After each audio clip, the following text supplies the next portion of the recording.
Eh bien bonjour à tous, on se retrouve pour cette première vidéo qui sera donc une analyse de l'anime ReZero, qui est un anime sorti en 2016 que j'ai personnellement beaucoup apprécié.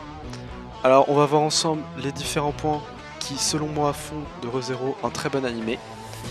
Vu que c'est une analyse assez précise, il y aura évidemment du spoil, donc si vous n'avez pas vu ReZero, eh ben foncez le voir et revenez voir la vidéo après.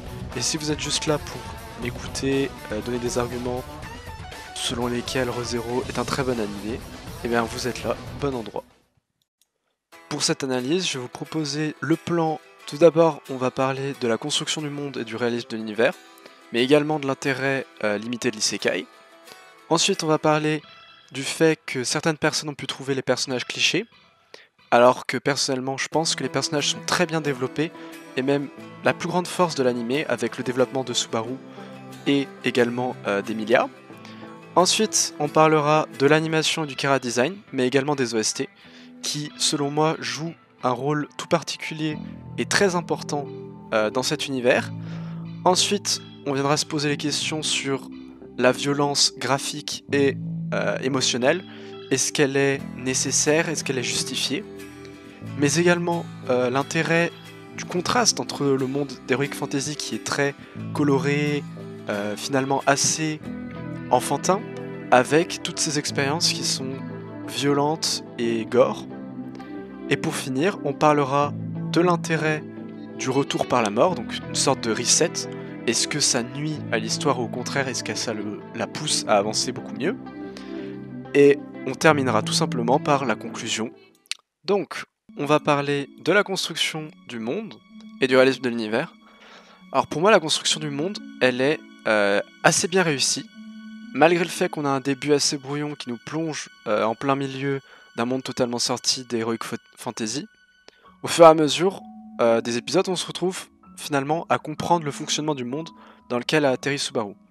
On retrouve notamment constamment la haine ainsi que la peur à l'encontre d'Emilia qui ressemble à s'y méprendre à Satella, la sorcière de l'envie. On trouve vraiment cette dimension de la peur de ce personnage qu'on n'a pourtant jamais vu. Ensuite, on a un univers qui est vivant. Les commerçants, les villageois, ainsi que la noblesse et les chevaliers, ils vivent tous en suivant une certaine hiérarchie qui est cohérente. On a même avec les bidonvilles, avec la partie du vieux Rome et de Felt. Enfin, on a des interactions entre les personnages principaux tels que Subaru et Emilia, avec les gens du village, ou même les commerçants et les bandits. Et ça apporte véritablement de la vie à ce monde, parce qu'on sent qu'il évolue lui aussi. Il n'est pas figé. À travers les mythes et histoires pour enfants qu'a pu lire Subaru, on apprend plus sur la sorcière de l'envie, mais également sur la création du pays avec le mythe du dragon, toutes ces choses-là. C'est pour ça que Béatrice joue un rôle très important dans la série, à expliquer à Subaru un peu le monde. On va ensuite passer au point le plus important de l'anime, selon moi, qui est les personnages. Les personnages sont très importants dans ReZero. C'est même l'essentiel de l'histoire. Sans les personnages, il n'y a pas d'histoire de ReZero. Et c'est pour ça que, dans le premier épisode, on peut penser que les personnages sont assez clichés. On a notre héros qui débarque du monde réel dans un isekai, qui fait les découvertes avec les semi-humains, les personnages un peu récurrents avec les chevaliers et tout ça.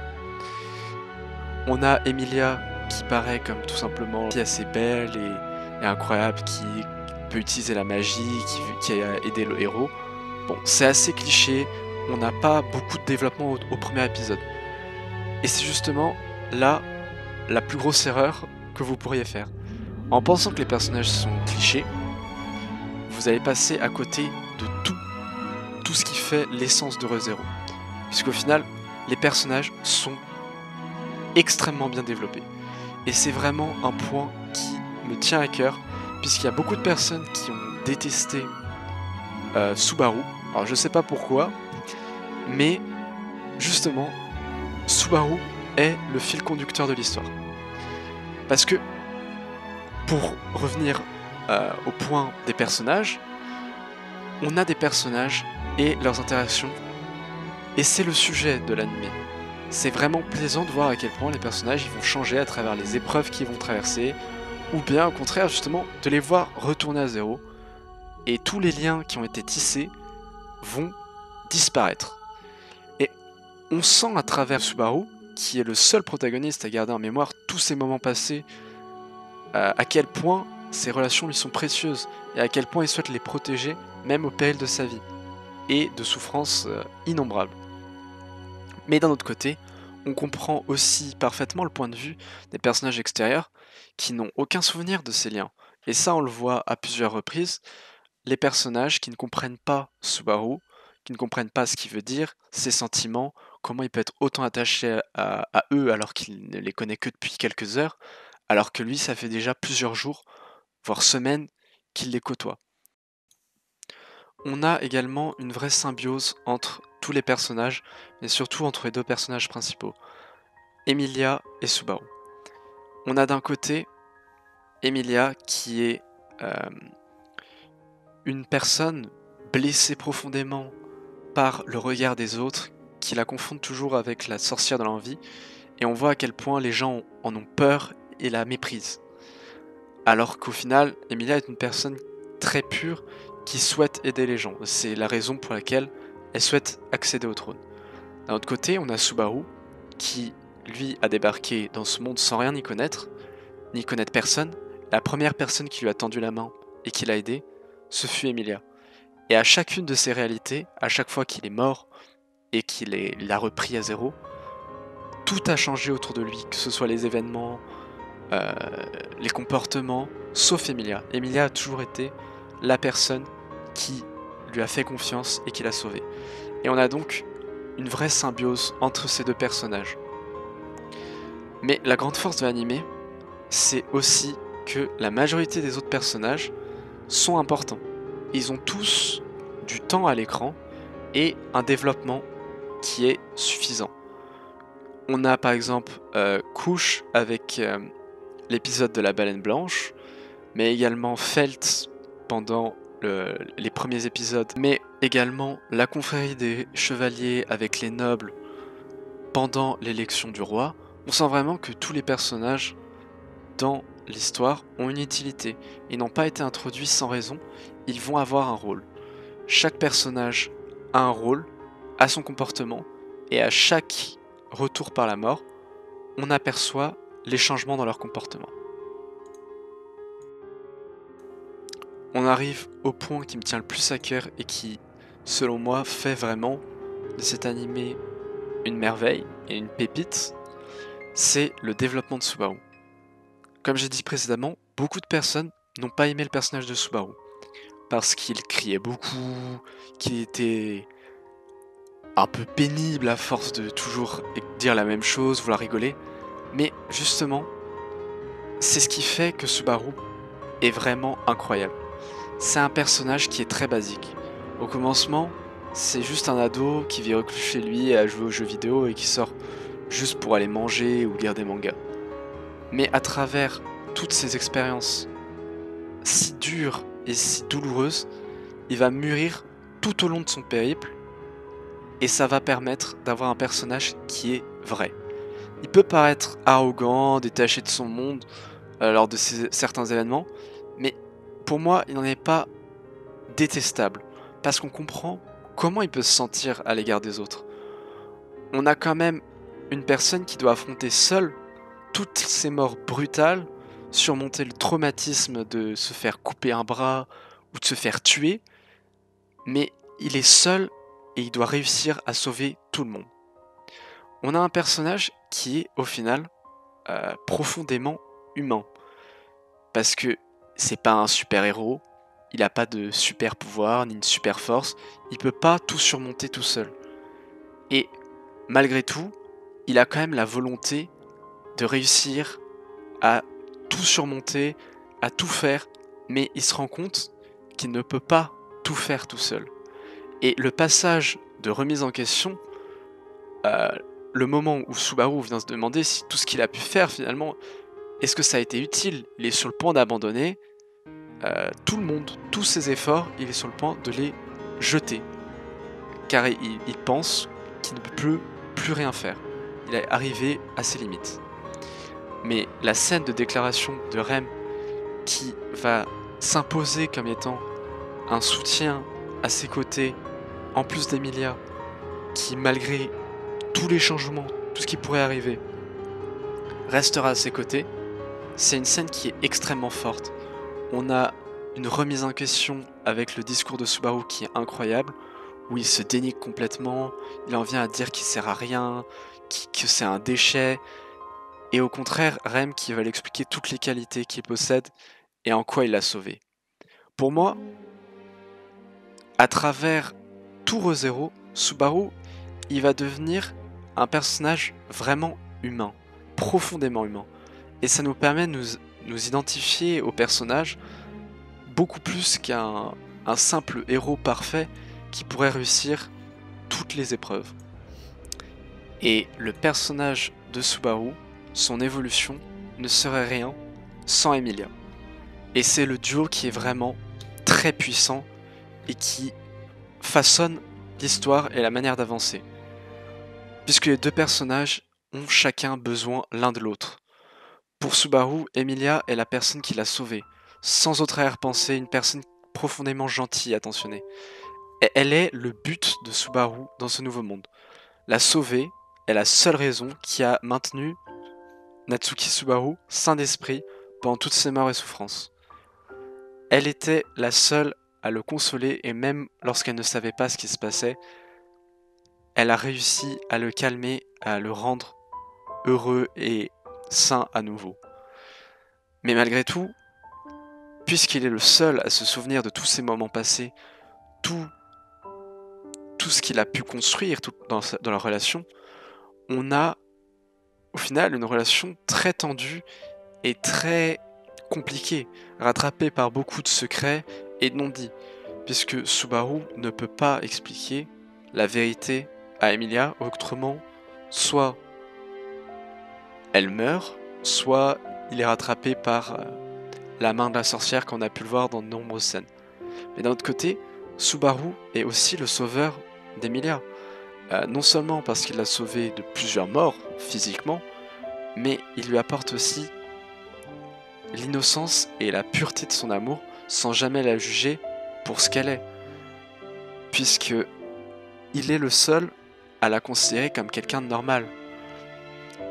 Même si elle est profondément blessée par son passé, elle n'en parle jamais à Subaru, et ça nuit aussi à ses sentiments. On a donc une relation qui se façonne autour de deux personnes ayant chacun leurs secrets et leurs traumatismes profonds, mais qui ne peuvent pas en parler par peur de blesser l'autre ou par incapacité pour Subaru. Au final, on retrouve en Subaru quelqu'un de profondément humain. Il n'excelle en rien, que ce soit en magie ou les tâches basiques du travail, même à l'épée il est tout juste médiocre. Sa force vient de la volonté de protéger ceux auxquels il tient, mais malgré tout, il est le seul à souffrir et à mourir pour des liens qui n'existent que dans sa propre mémoire. Il se retrouve meurtri et blessé, sans pouvoir en parler à quiconque. Il souffre en silence, mais ses blessures le poussent à endommager parfois beaucoup plus les liens qu'il avait pu défendre qu'à les sauver.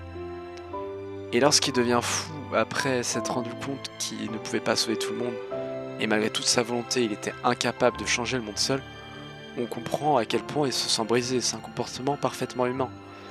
On n'a pas un héros surpuissant capable de tout résoudre. C'est un humain classique, il est réel, et il se rend compte dans les moments les plus importants à quel point il est impuissant face à son destin. Mais que malgré ses faiblesses, il tente inlassablement de réaliser ses idéaux, ses sentiments les plus sincères. Et c'est pourquoi ReZero a marqué le monde de l'animation par ses personnages, puisqu'ils sont tellement réels. À travers toutes les scènes où Subaru est blessé, que ce soit psychologiquement ou physiquement, on comprend son évolution, on comprend comment il grandit. Au final, en se rendant compte qu'il n'est pas capable de tout réaliser tout seul, en se remettant en question après avoir tant souffert et en acceptant qu'il a besoin des autres pour pouvoir sauver tout le monde au final, il en ressort vraiment grandi. Et c'est un personnage qui est vraiment intéressant. Même si on peut le détester ou ne pas l'aimer pour certaines raisons, on ne peut pas lui enlever que son développement est incroyable et complètement compréhensible. C'est un vrai personnage. Quant à l'animation et le chara design, ils sont pas non plus laissés de côté. Je trouve personnellement que les chara design sont très efficaces. Ils sont tous différents, on n'a pas cette impression de PNJ qui sont tous identiques. Au contraire, même dans les scènes, que ce soit avec les marchands, les villageois ou après l'élection, après le passage de l'élection du roi, lorsqu'on a tous les marchands qui se retrouvent, tout le peuple qui se retrouve à regarder les affiches des candidats, aucun ne se ressemble, ils sont pas tous similaires. Les chara design des personnages principaux sont eux aussi très réussis, je trouve. Natsuki Subaru est efficace. Emilia aussi, on a le côté demi-elfe. Et tous les autres personnages sont aussi réussis, que ce soit les chevaliers ou même les ennemis, donc avec Betelgeuse qui est particulièrement creepy et vraiment très très réussi. Que ce soit aussi les monstres ou les créatures un peu fantastiques, elles ont un chara design qui fonctionne, pas des dimensions complètement absurdes. Et ça m'amène justement à parler de l'animation. L'animation est vraiment au top. On aurait pu penser qu'avec un animé qui était beaucoup plus axé sur le côté drame, psychologique, avec une trame un peu de développement du personnage, avoir une animation un peu moins efficace que certains autres animés de 2016, mais au contraire, ça fonctionne parfaitement. Une animation qui est juste ce qu'il faut dans les scènes, on va dire classiques ou de discussion. On a une animation assez classique, mais dans les scènes de combat ou certaines scènes, notamment lorsque Emilia contacte les esprits, on a des scènes qui sont vraiment belles, avec des effets lumineux très efficaces et beaux. La lumière est très importante et je trouve que l'utilisation dans Re:Zero est vraiment efficace. Pas d'autres descriptions, mais les scènes de combat sont aussi vraiment géniales. Que ce soit les premières scènes de combat avec la transformation de Rem en démon, ou le combat entre Reinhardt et la découpeuse de boyaux, c'est des scènes qui sont très bien animées, avec des mouvements très fluides, des scènes d'action épiques qui sont bien coupées, efficaces et qui fonctionnent tout simplement. Et sur la scène de l'abattage de la baleine blanche, on a vraiment un combat qui est dantesque, c'est impressionnant. On a une ribambelle d'effets graphiques, que ce soit des sorts avec des explosions de boules de feu, les combats à l'épée, tous les sorts, chaque personnage qui combat est correctement animé. On n'a pas juste 2 personnages ou 3 personnages qui combattent et le reste en fond. Non, tous les personnages sont bien animés et c'est très beau. On va maintenant passer aux musiques parce qu'elles ont une place très importante pour moi à la réussite de cet animé, puisque on a déjà des openings qui collent totalement à l'ambiance et au thème de l'animé, et les endings, eux, sont beaucoup plus axés sur le côté émotion, un peu tristesse et la souffrance au final. Les OST, quant à eux, sont géniaux.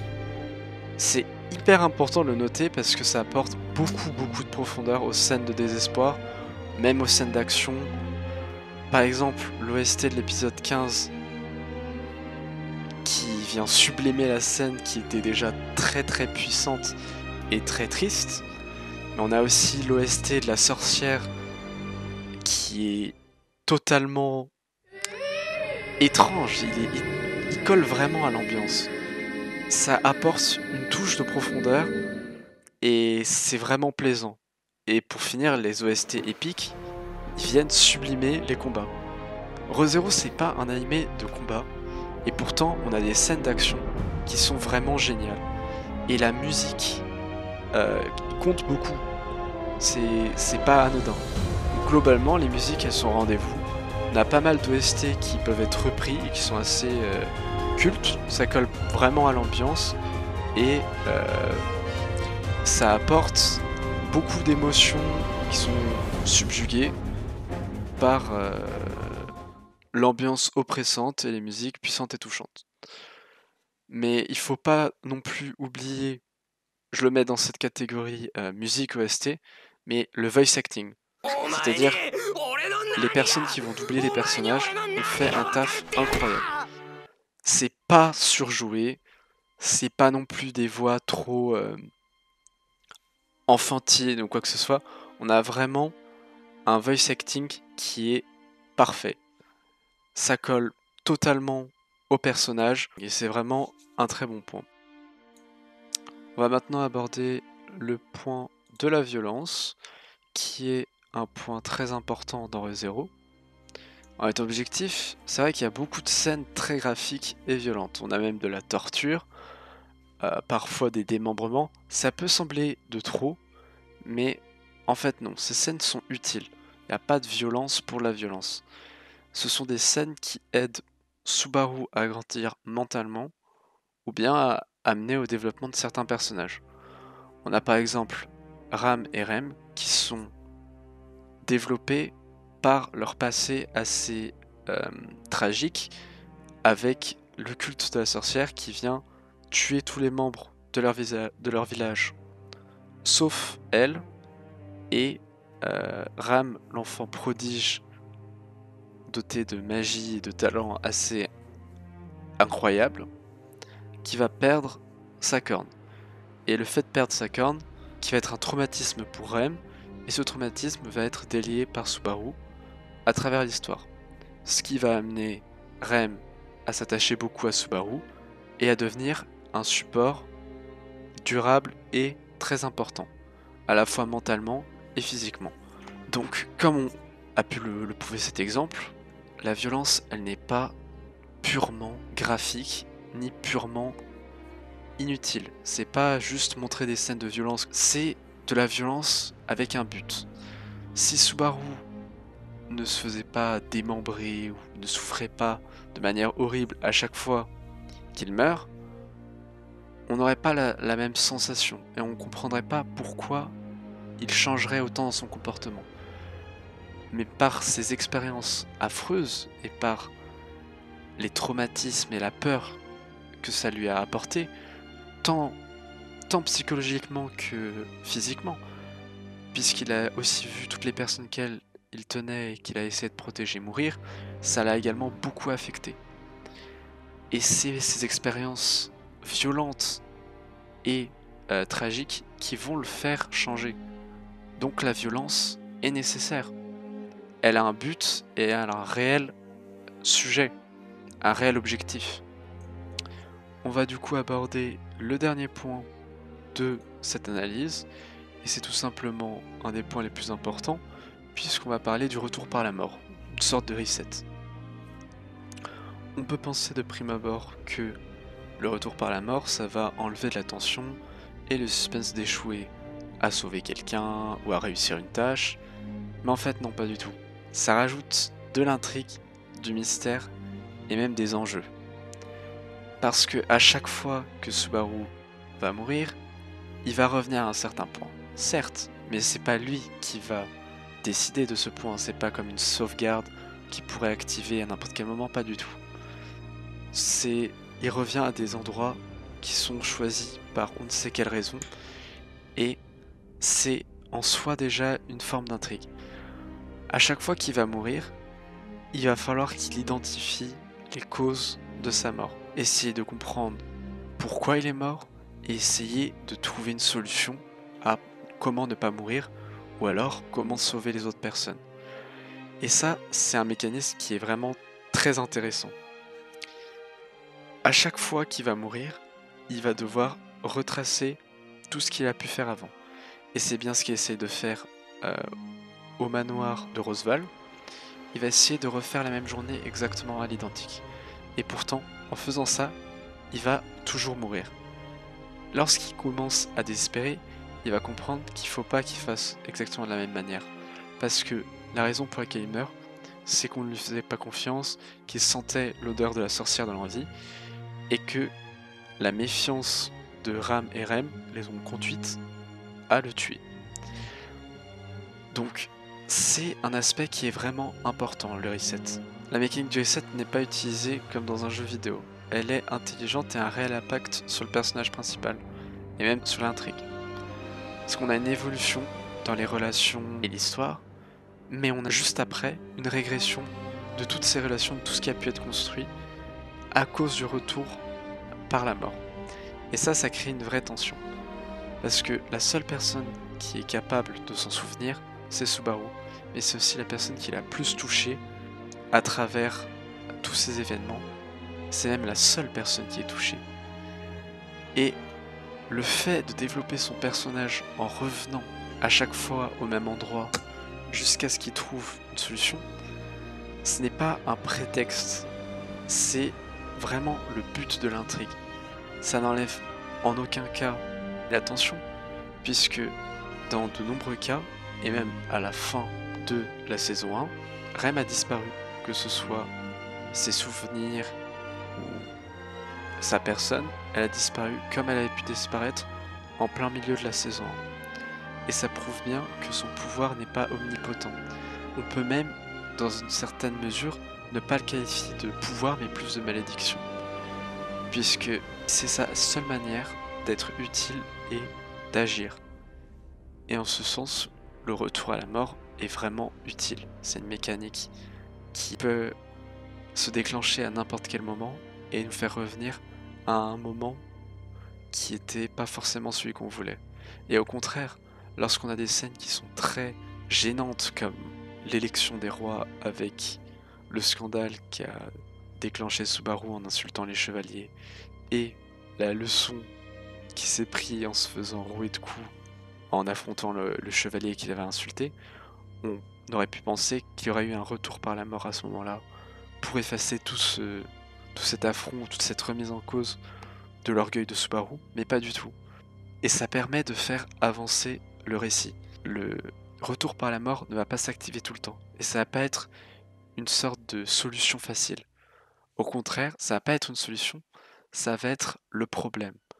Et il va falloir le résoudre afin de pouvoir avancer.